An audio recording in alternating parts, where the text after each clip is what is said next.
Thank you, Lucy. Lovely to see everybody. The story of DCS is, I think, a good one. It is a family business. It is not my family business. I grew up in a family business, which didn't extend quite to my generation. But in this case, Dennis C. Short, DCS, founded the business in 1994. There was a smaller family business that really was in tea. And in fact, Dennis had been born in India because his father was one of the last British tea planters. They moved back here in the 70s. They started a little business in Stratford-upon-Avon called Shakespeare Tea. And Shakespeare Tea grew to a point where it probably was quite successful, employing a small number of people. At some stage, by accident or design, Dennis then got involved in the business and started to, if you like, trade and buy and sell different FMCG or grocery products. And probably for the mid to late 1990s, that was quite successful. And then there was an element of luck when I think Gillette said that they would like him to distribute on their behalf. And really, without being too boring, the whole thing gathered momentum until today. So from 1994 until today, we've had 31 years of consecutive growth. We are still in private ownership.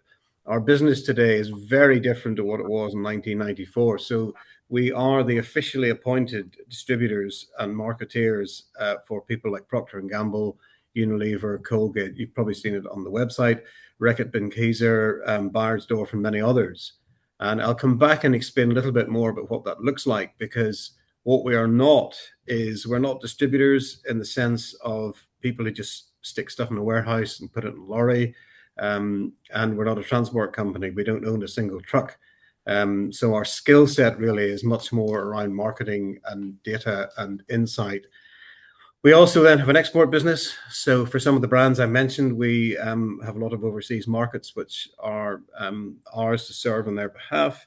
And then I suppose one of our proudest moments is that we, out of a distribution business, if you like, created a manufacturing business about 10 or 12 years ago, which is based in Redditch, and which is what's known as a liquid fill facility, which manufactures everything from shampoo and shower gels to hand soap.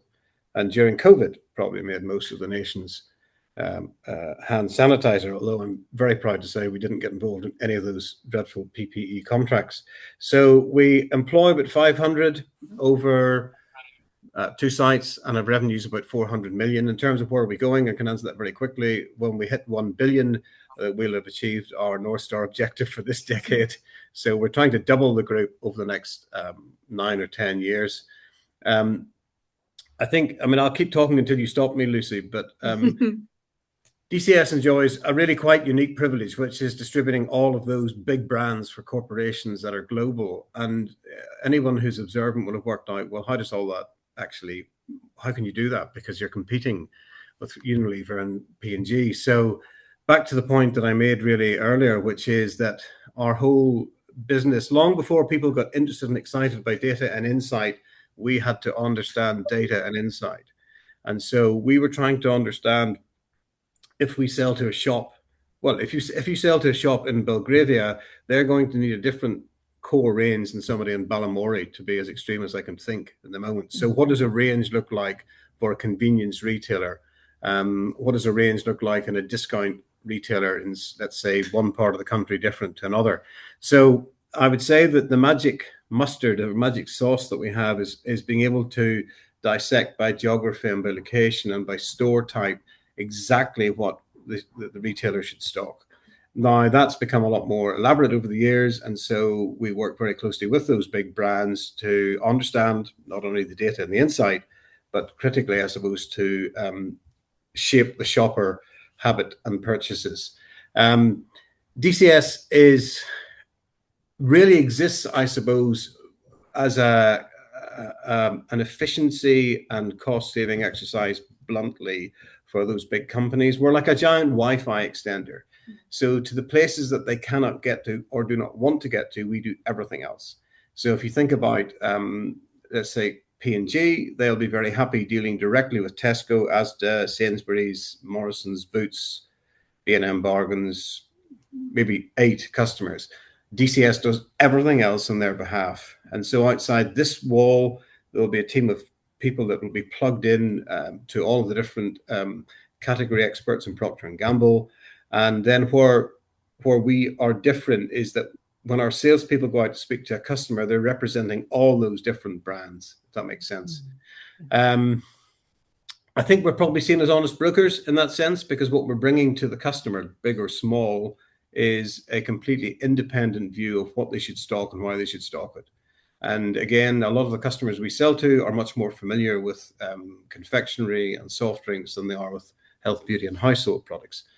The most exciting thing we've done this year is started DCS Food Division. So we've picked up the food distribution for General Mills. That's everything from old El Paso wraps to, I'm very excited to say, Häagen-Dazs ice cream, and also Unilever Foods, which is everything from Hellmann's mayonnaise to Marmite. So we've created a £100 million food division in the past number of months, really. Everything here, I think you could sum us up in terms of a number of keywords: prosperity, growth, and values. So we firmly believe that business is not just, and I know I'm preaching to the choir when I say this, business is not just about a pay slip. It's not just about earning money. Work is something that we fundamentally believe brings dignity and purpose as well as pay slip. And so our focus on growth every year for 31 years is because that growth is what has fueled us to be able to invest more for more. So the more we make, which is difficult nowadays, but I'll avoid that discussion, the more you make, the more you can plow back into the business. As we speak, we've a huge investment going on in terms of new offices and a customer innovation centre, which is probably about £10 million of an investment. And the reason we do that is because we need to stay a step ahead of the people we serve and also attract the right sort of customers. The growth obviously fuels it, but prosperity for us and for our staff and for the local community we live in, and that looks like jobs for the local community we live in, is important, because I think when you prosper in your life and you prosper in your relationships, I'm talking prosperity in the broadest sense of your whole being, then I think you pursue more opportunities. I think you manage better the responsibilities you have. And I think the whole community, business, and nation benefits from that. So we do have passion and purpose in DCS, and it isn't just about a bottom line. It genuinely is about trying to create an environment where people can succeed and flourish and prosper. We're a character-led meritocracy. We don't believe in catchy phrases, but we are very diverse by the virtue of the fact that we are character-led meritocracy.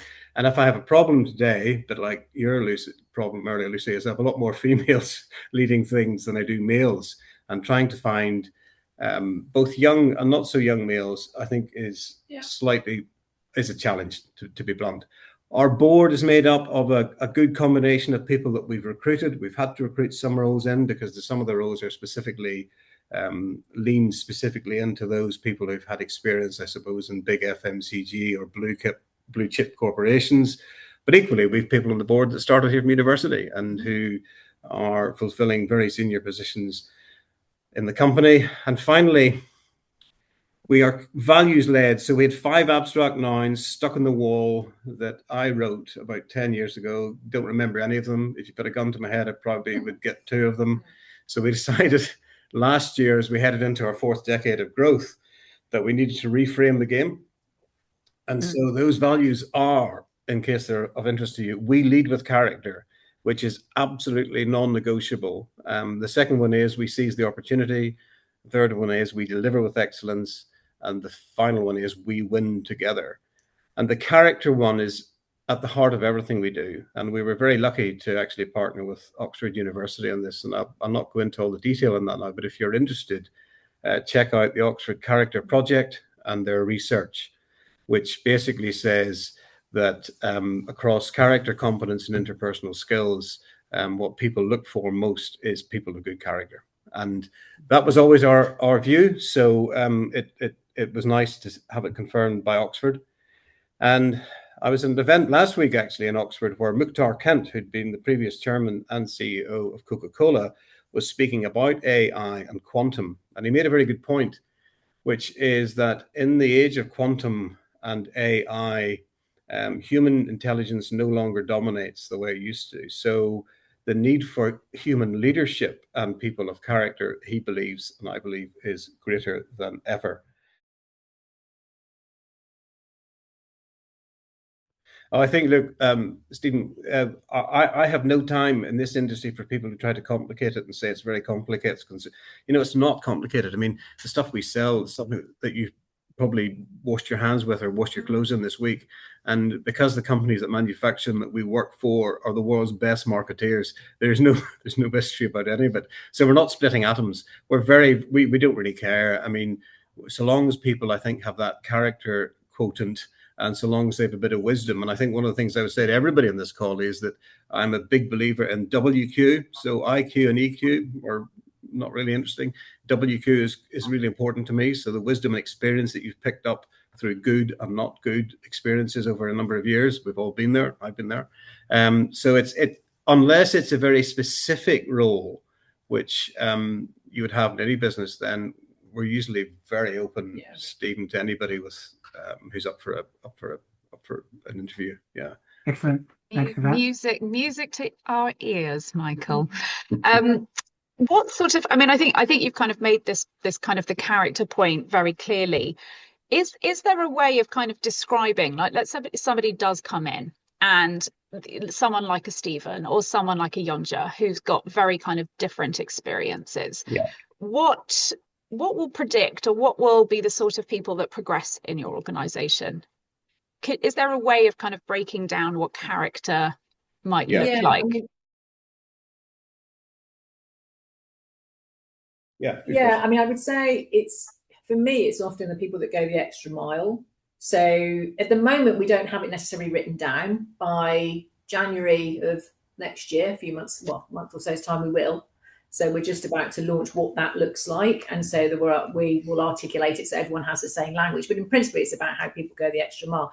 Most of the recruitment we do, 50% of our recruitment we fill internally. So once you get in the door, and if you want to progress, you've got a really good chance of progressing through the business. And we really try hard to do that. If anything, I'd like it to be 60-40. As Michael said earlier, we've got people that have progressed to be directors in the business, which is fantastic. And we have all manner of people from different ages. You asked about age earlier. We've got a lot of more mature people in the organisation. We have very long-serving staff in a lot of roles, 20 years plus and more, actually. We've got a few at 40 years or so, haven't we? Yes. Been here.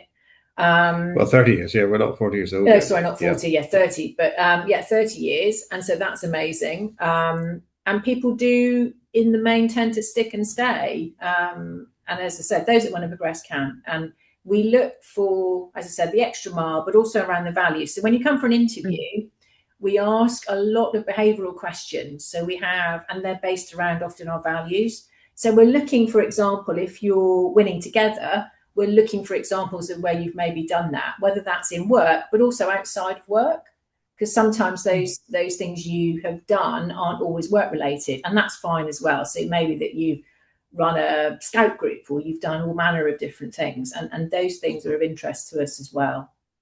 I think it's also fair to say that it's quite a dynamic fast. I mean, we're obviously the picture of calm reassurance here, but it's a fast moving dynamic business, and if you like plate spinning, it's a good place to be. And so that's quite a few people do like that sense. It's never the same one day from another here, but it's not a place, to be honest, where you come in and do exactly this. Well, some roles maybe, but many of the roles are quite varied. You're not going to be doing the same thing all day, every day.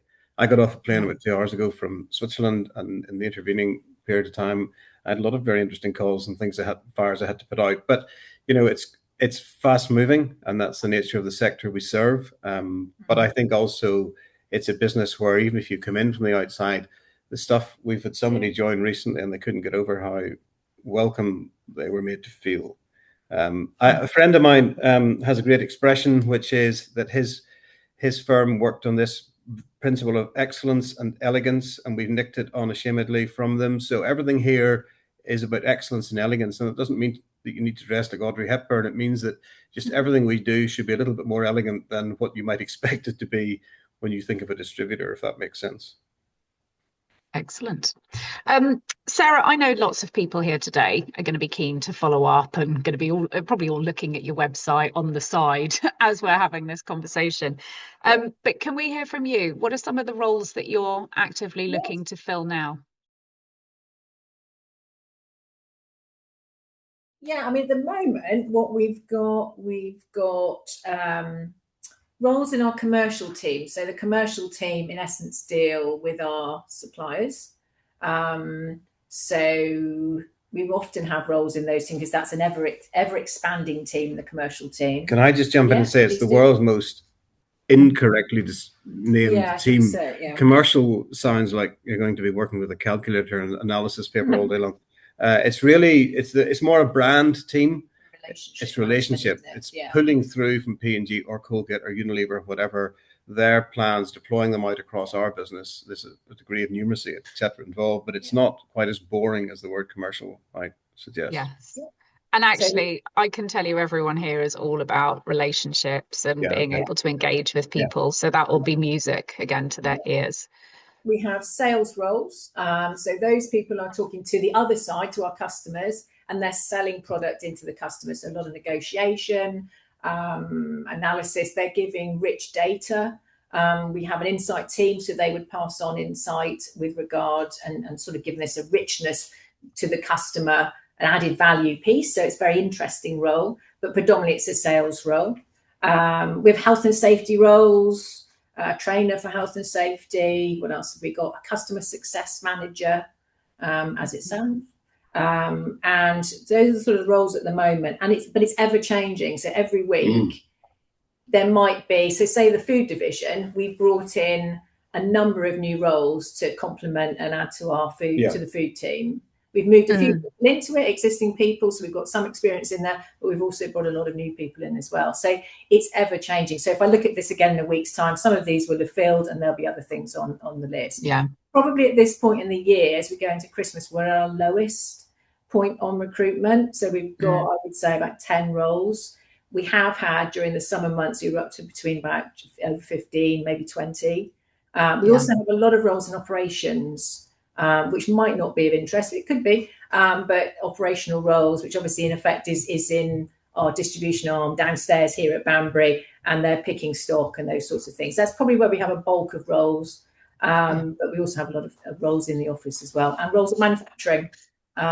Sometimes we have specialist roles there. You might have chemists, those sorts of things that are looking at products. So some specialist roles, but most are reasonably generic. Yeah. Which is amazing. And I mean, tell us a little bit more about that application process. So I'm hearing this is maybe not your most busy time of year. And, you know, if people were to come back in 5-6 months, for example, they will see new, fresh roles again. What typically is the process for them to get into the organisation? What does that application process look like? You'll see that we advertise a lot on LinkedIn. So if you link in with us on DCS on LinkedIn, you'll see that Sarah Node in my team, who's my recruitment manager, she advertises on there continually. And if you link in with me, you'll see that I repost roles as well. So you'll see those come up. It talks about how you apply on there. You can do it through a careers website online, or you can talk direct to me for this wonderful group that we have here. I don't offer that to everybody, but you can talk direct to me. And I also have Sarah in my team who you can talk to as well. And I can give you her details too.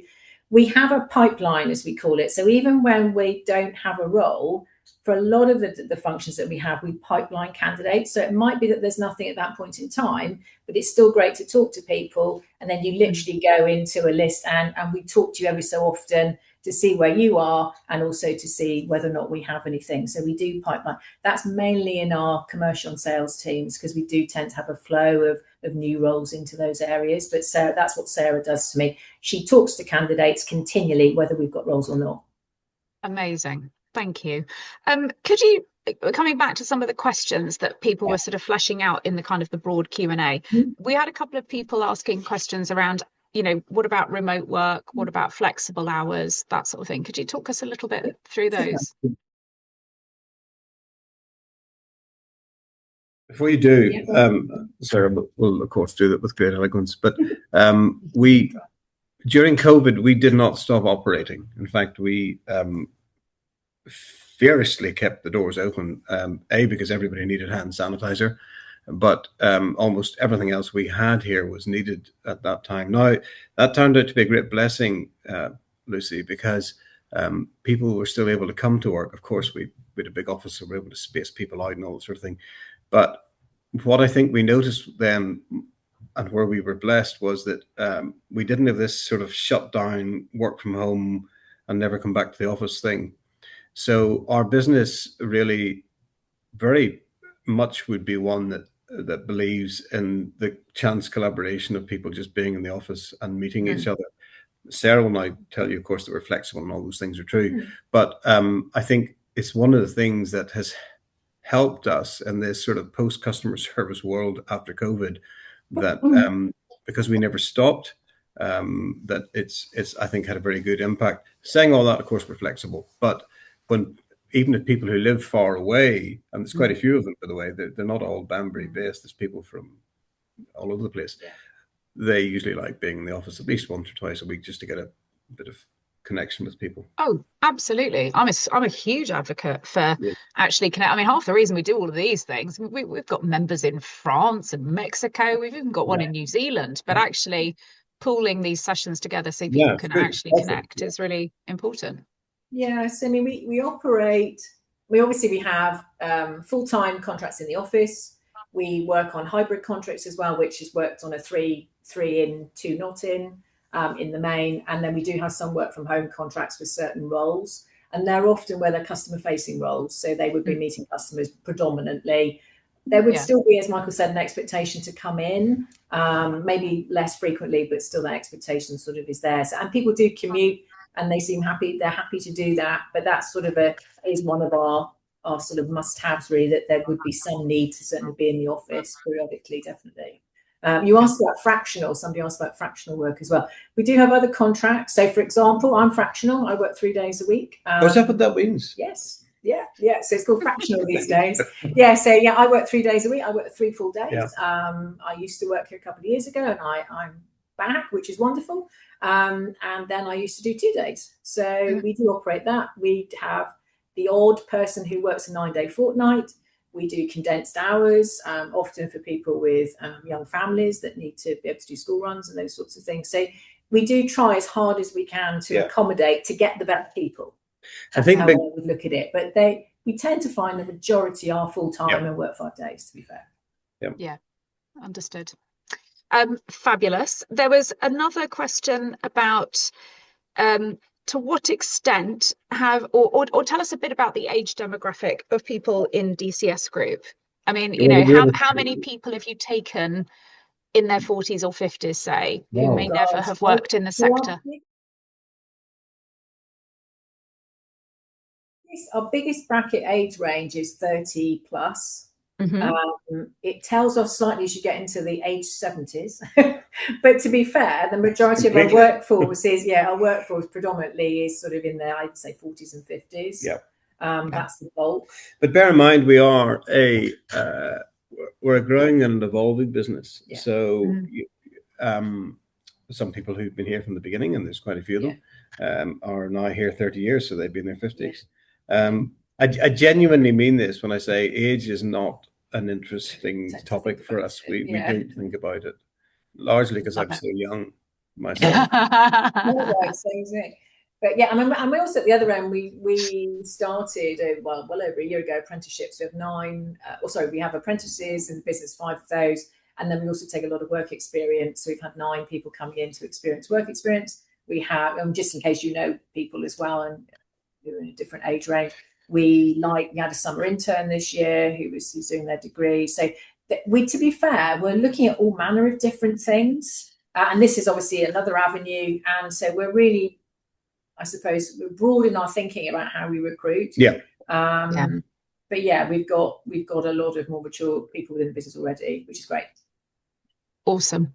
Again, it's the sort of thing. The reason we ask is mainly because all of this lot will have had hideous experiences elsewhere where the CV, the LinkedIn, they don't even get, they get ghosted, they don't even get a reply. So it's just one of those, to hear you say, Michael, we basically don't give a stuff about age, is just wonderful to hear. And I think just the reassurance that some people will need to feel, yeah, it's going to be worth my time.